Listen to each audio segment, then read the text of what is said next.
Click on the bell and you will see when I upload sporadically. Hi guys and welcome into the Roxy report. Okay, so I wanted to make a response video to the video I uploaded a couple of days ago where I told you that the gender clinic had cancelled my SRS assessment, and the amount of feedback and messages and just like love from people has been crazy. So I wanted to read out a couple of comments. I also wanted just to shout out literally everyone who commented because you guys are amazing and make my day so special and happy, and I freaking love you. So, let's first put on our sexy Laverian glasses. Oh, there you go. Rainbow Muffin, Daddy Old Man, Joey's Transformation, Cook Diesel, Nick T. Wolf, Ash with the Tash, Hannah Mitch, Red Mage, Kelly Shaw, D. Skellington, Kelpie Inkpot, the one and only Nicole, Katie Pompey, Hazel's Transgender Vlogs, Shrapnel, and Nicola Holt. Or Nicola Holt. I can never say words. So, I think the main thing people said was that their service was ridiculous. And I will say, yes, their service was ridiculous. And they screwed me over. They've screwed many people over. And I wanted to be sincere and not come over as selfish, making it just about me, because that's not the goal of that video. The goal of that video was to talk about the fact that they are ruining not just my lives, but many other people, and it's not just affecting me. And I wanted to put that across. I asked you guys to give me your opinions on what's happened with you in terms of your gender clinic experiences, and I found those really interesting, and I may make a full video. I'm going to get some more, and I'm probably going to make a full video talking about this, but some of these are crazy, and although not all of them are bad, and I want to pick out the ones that aren't bad just to kind of give another view, I suppose, because I feel bad just coming out and saying that everything is bad. So D. Skeleton said the gender clinic in Nottingham that they go to, it's a small one with some great staff. I've had some problems with the gender clinic, with such as sorting out hormones and proving to them that I live full-time as a woman. The worst experience I've ever had is that my old GP, I was told I had personality problems and not gender dysphoria. Luckily for me, my new GP is amazing, and within 6 weeks of having him, I was in the gender clinic in Nottingham.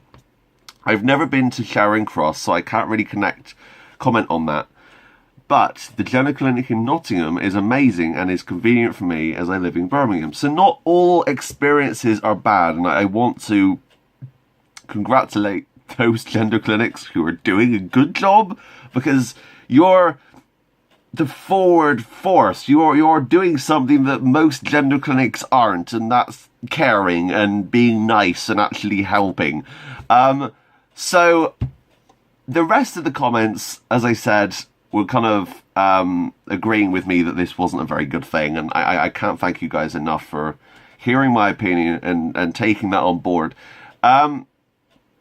Some people shared it, and thank you to Cook Diesel who did. I think a few other people did as well, and I think it's great that people have shared it, because it's going to get the views out there.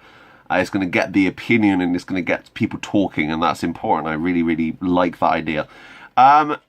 Katie said, Katie had some interesting things. She said, why couldn't you have recorded it? And I stupidly, I have a phone recorder. Well, I had a phone recorder going back ages ago, and I uninstalled it quite a while back because it kept taking up a lot of space. I wish I had recorded it, because then I could have got them on record saying that they've lost people's files, and that would have been crazy, and I could have really pushed that quite hard with the news. Annoyingly, I didn't. So I've re-downloaded that app, and that is ready to go whenever I need it. She also said there is a specific report that I haven't looked at in a while. I think Sunderland or somewhere like that was the worst in the UK. It was almost 3 years for an appointment. Now that is worrying. Maybe it's not happening now, but at one point, Sunderland, and I don't see how it was getting any better, because a couple of years ago, there weren't as many people trying to go to gender clinics. So in theory, it's been getting worse. So it's probably even worse than that now, how time goes anyway, in theory. She also says they are about 2 months behind on their paperwork. I had a letter about a missed appointment 2 months after I actually missed it. I was confused. I had some other appointment I didn't know about. And I think this is a lot of what people were talking about, is that paperwork just seems to go missing. Paperwork seems to not get delivered for a long time. And I don't want to worry people about the gender clinic. I want to warn you.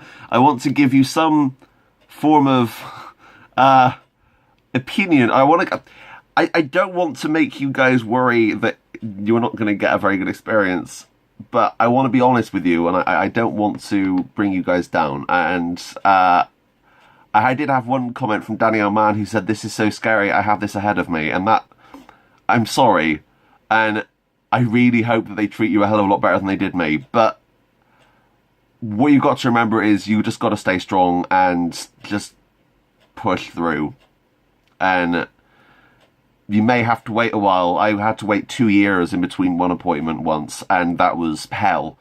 Another comment from Ash with a Tash was basically saying, why couldn't you go? And I think that no one else mentioned this, and I was thinking other people might, but no one else did. And that is the idea of maybe spending the extra money and going back at 5 o'clock. Now, I don't know, I think most people on my channel know that I suffer from severe anxiety. I have panic attacks, and that's the main reason why I can't work. I struggle with my day-to-day life doing nothing to begin with, and I've been on my own on a subway train before my anxiety got as bad as it is now, and that was around peak time. Everyone was coming out of work. It was like canned sardines. It was the most horrifying experience. And I don't ever want to relive that, especially as I'm even worse now. Also, the fact that money is very tight. I mean, I'm already owe my dad money. I mean, he bailed me out of quite a few things a few years back, and I owe him a hell of a lot anyway. And I'm grateful for what he's done for me, and I never want to put him into any more debt with me, because that's just not what I want. And yeah, so that's tough. And waiting 9 months, I know it sounds maybe stupid to someone who's been waiting for a very long time, but waiting 9 months is nothing compared to waiting that 2 years. And I've just got to go for it. And I know for a fact right now I'm probably not the right weight for surgery anyway. And that's probably what they would have said when I got there. And I've got to understand that, and I've got to take that on board, and I've got to do something about it.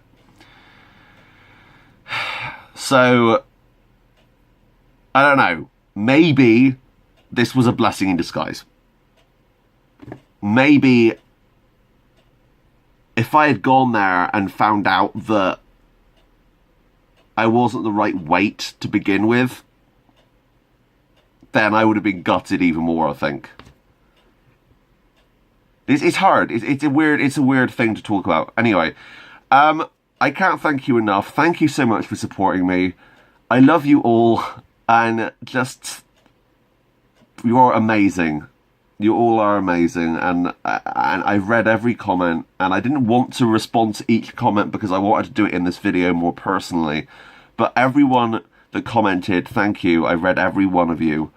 And I really love your support, and thank you to Wipe Homophobia who shared this out and got the people talking, and that was really helpful. I love you all. Thanks for watching, but until next time, that's me out. Bye, guys.